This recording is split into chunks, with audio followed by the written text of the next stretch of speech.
meron tayong gagamitin na Aerox. This is going to be a different vlog since nandito tayo sa Boracay Island. Ano? So, ito yung gagamitin natin. Rental bike.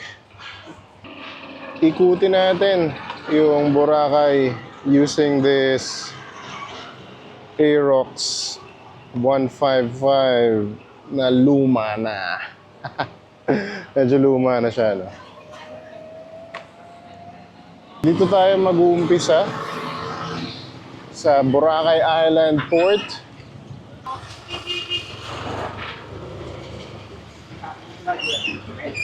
Ito yung port na pagbababaan nyo kung galing kayo ng Malay Jetty Port. Yata yung tawag doon. Ayan, Boracay. Ito yung isang option nila for public transport, yung hop-on, hop-off. Pwede kayong bumili nito for 1 day only pass, 2 day only pass, ganyan. So yung hop-on, hop-off, meron siya mga stations, point to point kumbaga. Different stations na pwede mong babaan. I think 100 pesos yung 1 day pass niya. Parang unlimited rides na yon. We got this rental bike for 24 hours.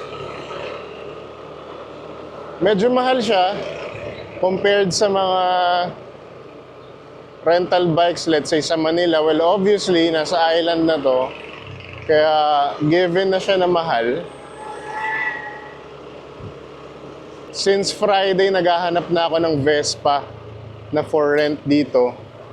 Yung isa, si ma'am, tinanong natin, nakita natin sa isang Vespa community page.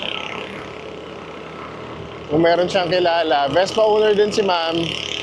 Kaso wala rin siyang kilala na nagpaparent ng Vespa. Ayun o, Vespa yun o, luma. According kay Pag-asa, meron ng bagyo, si Katrina. So, signal number 1 na rin sa ibang area. Hopefully, dito matigil naman siya. Para makapagmotor tayo maghapon. Yan yung mga tricycle nila na available for public transport. So, mas makakamura ka kung magre-request ka ng individual rate kasi parang 35 pesos lang. Minsan kasi parang nagkokontrata rin sila dito kung magkano, especially kung grupo kayo. Or kung gusto nyo, parang yung special sa tricycle at a certain price point lang. Mapapansin nyo, traffic na rin dito sa Boracay. Ano? Kasi maliit lang yung kalsada. Tapos, yung mga e-tricycle, hindi na rin masyado nakakatabi yan. Kaya pag nagbaba sila, minsan nakaharang na. Yun na yung nagkukos na ang pagpigil ng traffic. Ito, may isang Vespa dito. Relax green, ang ganda oh. 101 mods, nice. So yan, sa kabila, yung Balabag Wetland. So, ngayon, pupunta tayo sa Bulabog Beach.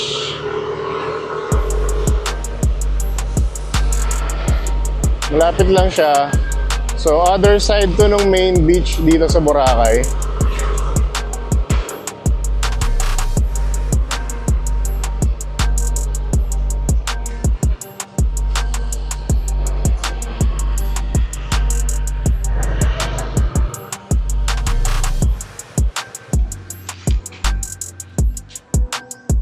So, kapag mag-hop on, hop off kayo, ito yung mga stops na pwede nyo mapuntahan.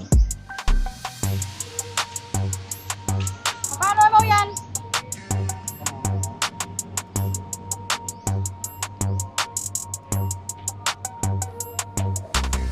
Dito nagbo-boat load yung mga nagwo-water activities like island hopping, kapag masama yung panahon sa Boracay Main Beach. So naglilipat-lipat lang yan sa Bulabog and sa Main Beach. Dito sa Bulabog, ito may mga hotels na rin. Mas tahimik dito, medyo mas madumi siya compared sa Boracay Main Beach. Dito yung infamous na coconut tree. Na yan, maraming nakapila to have their photos taken. Ayan, ang Bulabog Beach.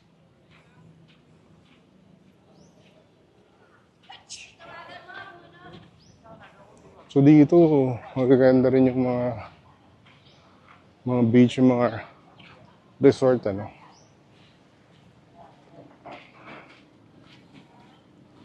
Ito may mga bars.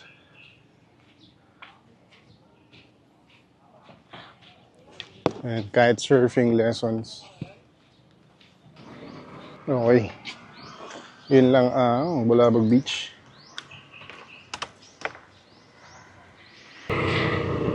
Meron din mga e-scooters for rent.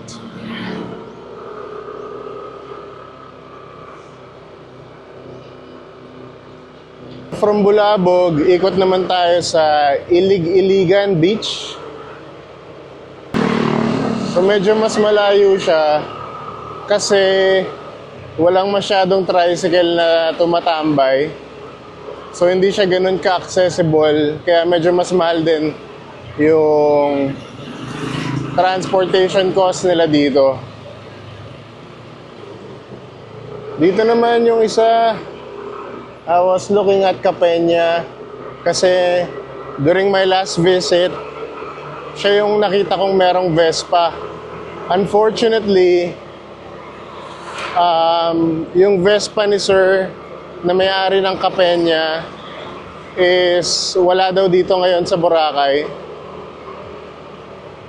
Kaya hindi natin na-rent yun. Meron din namang isa, dito rin doon sa One Central Boracay. Meron ako nakitang Sprint na itim kahapon. Unfortunately, hindi rin for rent yung Vespa. So, kaya yun, wala talaga tayo nakuha, no?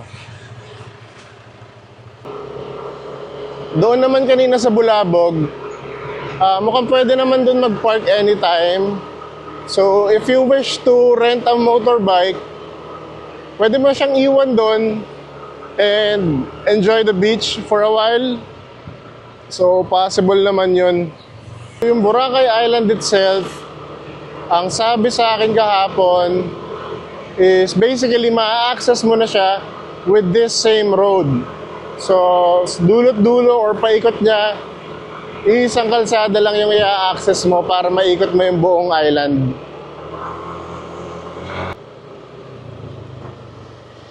Movenpick.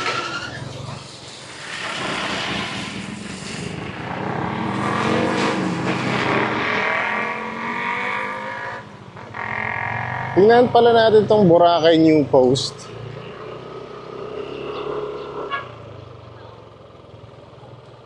Chief, dito ba yung Savoy? Dito po sir sa loob.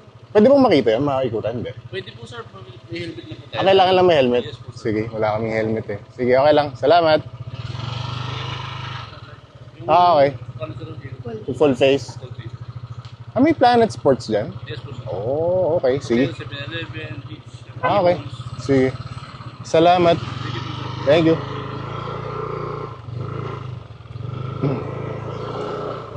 So, dun nga yung Savoy Hotel. Medyo mahigpit lang sila dito pala sa Boracay New Coast.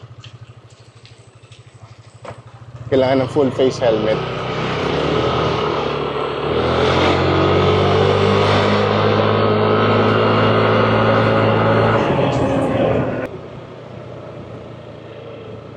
Umaambon na ngayon, konti pa lang naman. So ito, dalawang way, isang Papuka Beach, tsaka isang Iligan Beach.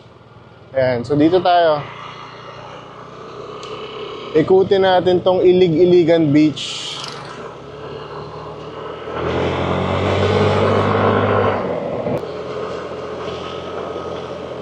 Mukhang aabutan tayo ng ulan dito.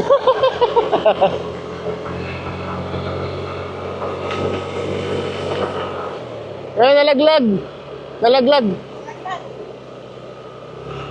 Nalaglag yung isda ni Kuya. Ayun tama.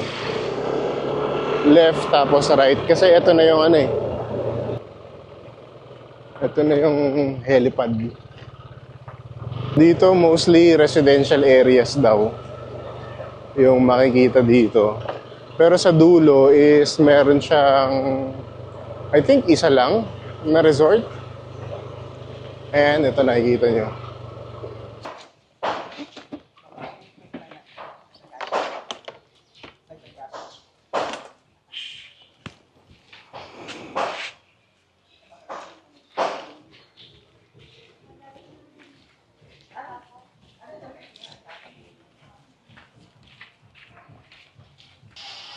Yung hotel na nandito is Kaaya. Kaaya.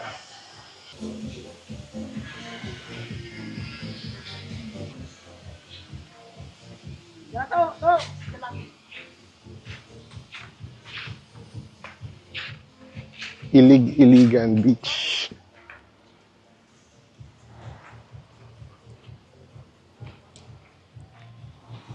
So, ito naman yung Ilig-Iligan Beach.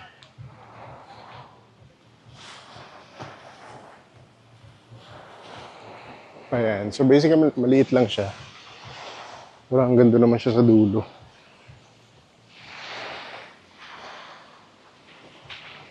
Ayan.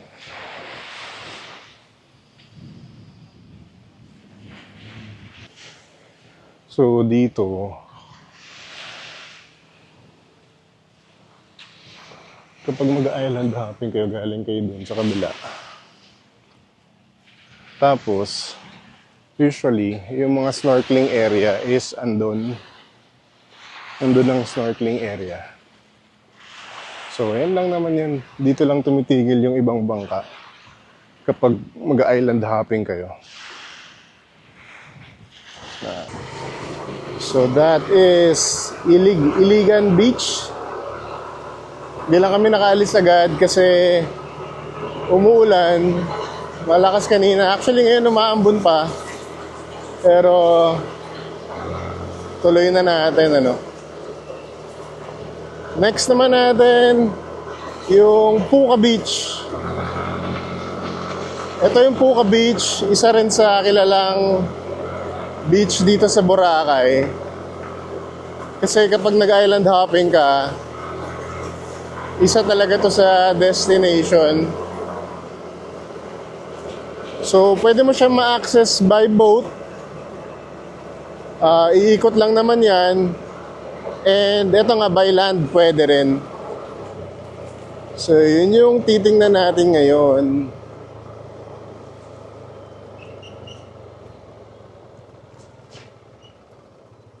Actually, meron pang nire-recommend na dalawang beach.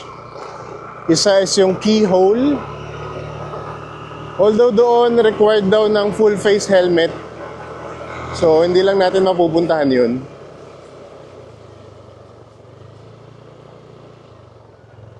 Yung hop on, hop off dito, abot pa rin siya sa Puka Beach. So, mukhang sulit naman kung yung hop on, hop off. Kasi nga minsan may tendency na maging magastos yung transportation cost ninyo kapag nandito kayo. I think lalo kung dalawa lang kayo or mag-isa, mas maganda kung mapupuno nyo na yung e-trike kapag babiyahe kayo. So, mas makakamura pa rin kayo kapag kaganon. Sa Puka Beach, marami pa rin talaga na turista. Unlike dun sa Ilig-Iligan Beach na nakita natin kanina, mas konti. And dito may mga nakatambay din na tricycle. Alright, so dito park tayo.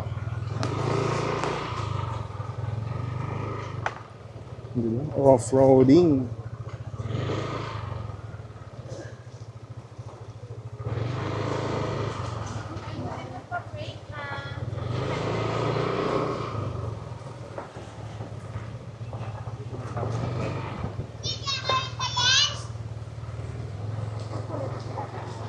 Ayan. So, dito pala pwede pa tayo mag-park.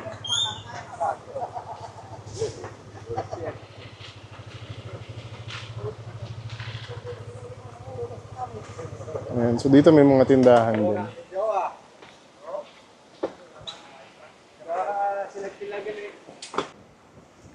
Alright, so iwan muna natin yan dyan. And we'll try to check quickly kung ano itsura ng Puka Beach.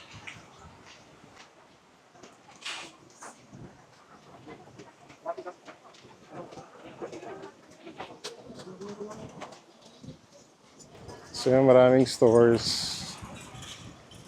Usually din dito nagla-lunch yung mga galing island hopping.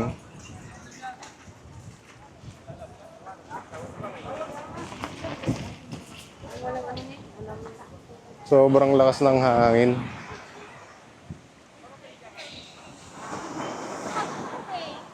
O, di ba? Lakas ng alon. Ito po ka beach. So, isang mahaba rin to. Although, ayan, medyo malakas nga lang alon. Doon, dadaan ka papunta dun sa dulo na mas medyo malaki yung shore or yung beach niya. Medyo malakas yung alon talaga. Gawa nga ng masama yung panahon.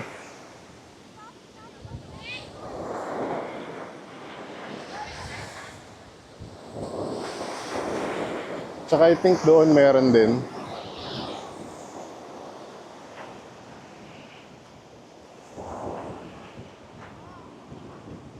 So yan lang naman yung Puka Beach. Isa daw na kailangan ding i-take note dito sa Boracay is yung sa bike rental. Nabanggit nung pinagkuhanan ko ng bike na pwede kang mahuli and ma-fine ng 7,500 ba? Kung ma-checkpoint ng police, tapos turista ka and gamit mo is a private motorcycle na wala nung kagaya nung sticker na for rent na nakalagay dito sa Boracay, no? Kaya maganda rin daw talaga na ma-make sure mo na merong sticker ng bike for rent yung ginagamit mo. So imagine mo, 7,500. Medyo mabigat din yung fine for that one. Although parang wala namang mga checkpoints dito ako nakita simula nung Friday, ano. Pero still, matsambahan ka, di ba? Medyo malas ka doon.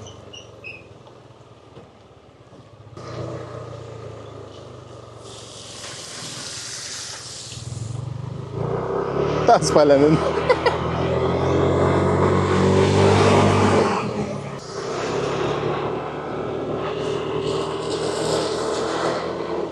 Ano kaya nandun sa kabila? Papasok.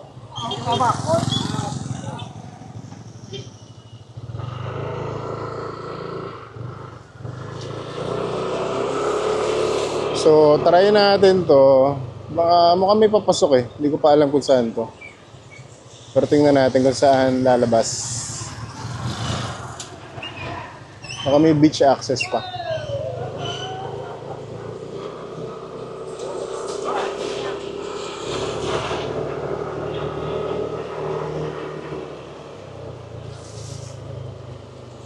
Or puro residential na rin.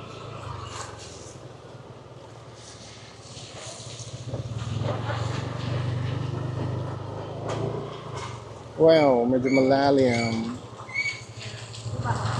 Hindi na. Off-roading using Aerox 155. May beach access pa kaya dito? Parang wala.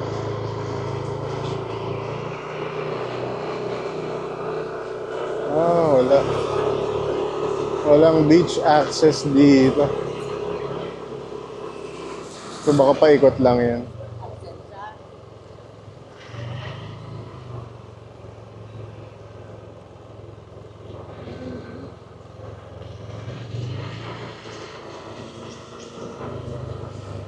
So ito, hindi na natin to alam kung saan tayo lalabas.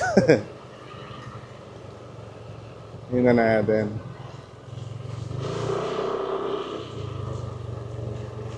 Pero feeling ko wala eh. Wala.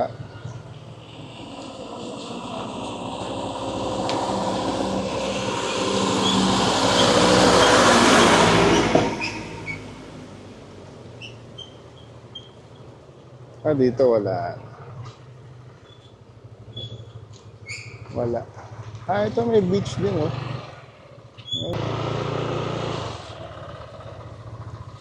Dito may access din sa beach. First time ko to.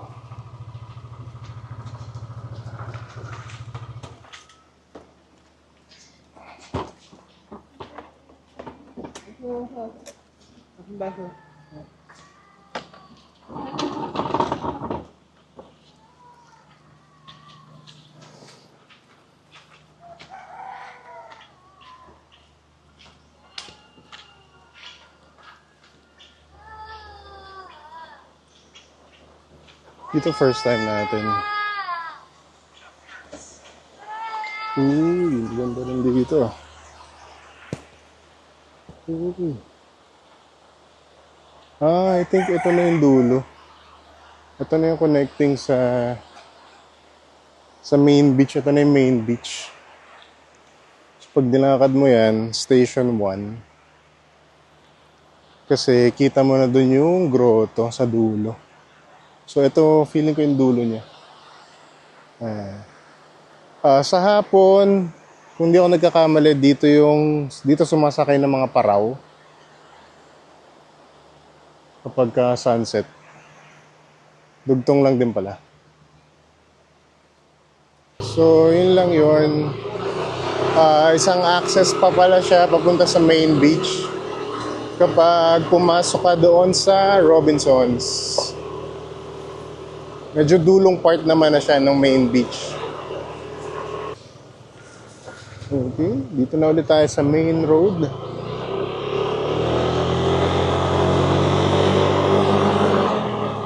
So ngayon punta tayo sa Eskinita para kumain ng lunch. Ayan dito. Bang!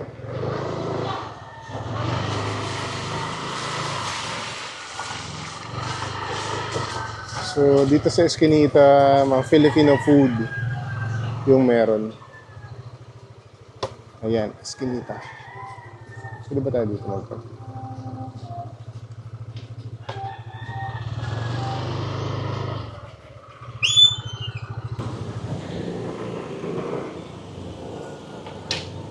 Okay.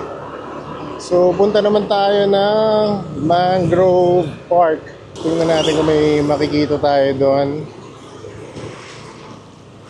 Well, dito, hindi lang talaga siya mahigpit sa helmet. So, madalas naman kapag nasa province ka, is hindi sila ganun kahigpit. Kagaya sa Siargao, kahit mga foreigner na kapag drive doon. So yun lang hindi masyadong bantayan dito, no? Dito. Oops. Alin, ito, mangrove.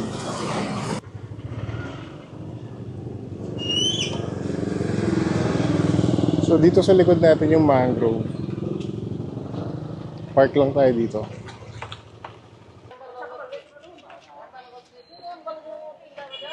Roots for Boracay.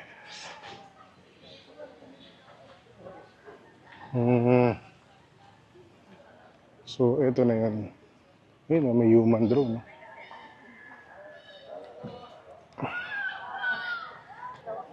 Makunan tayo. Ayun na yun. So, that's it. Ano na yung mangrove. That's it. Mukhang yun lang talaga yung mapupuntahan mo kapag ka nakamotor ka. Bukod dun sa usual na paalis-alis mo.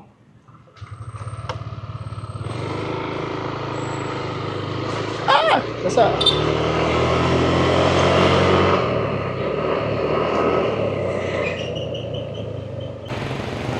Okay, safe na tayo.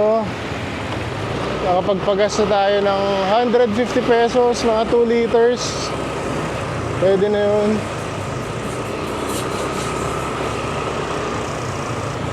So, yun lang yung nakikita kong parang pwedeng mapuntahan mo sa Boracay, ano? Tutuloy-tuloyin mo naman yung isang ikot lang. Parang kaya naman na ng 2 oras yun. Yun lang is hindi ka mag-stay sa beach na matagal, di ba?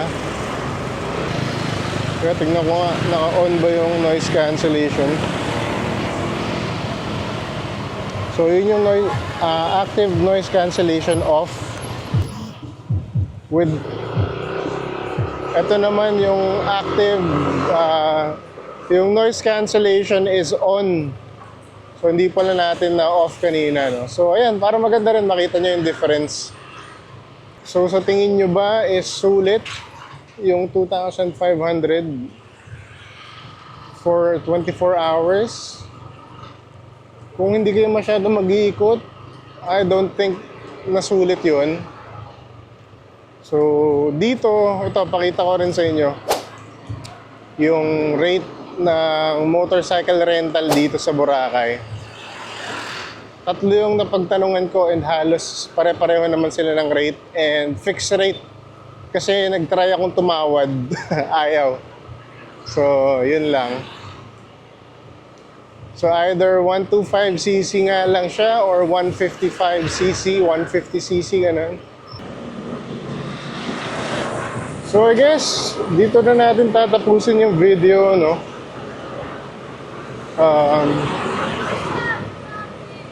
Short test lang naman natin to para sa Boracay Motovlog. Diba? At least na-try na natin magmotor dito sa ibang lugar. And hopefully nagka-idea kayo kung pwede ba talaga or maganda ba talaga na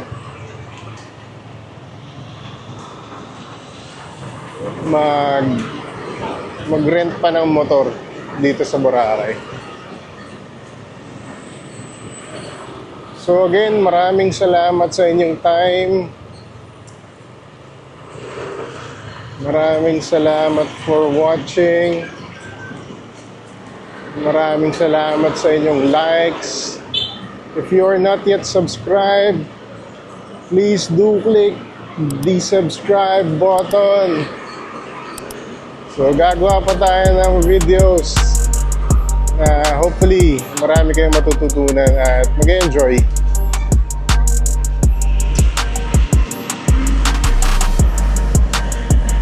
Yun lang muna again. Bye for now. Until the next one. Babush!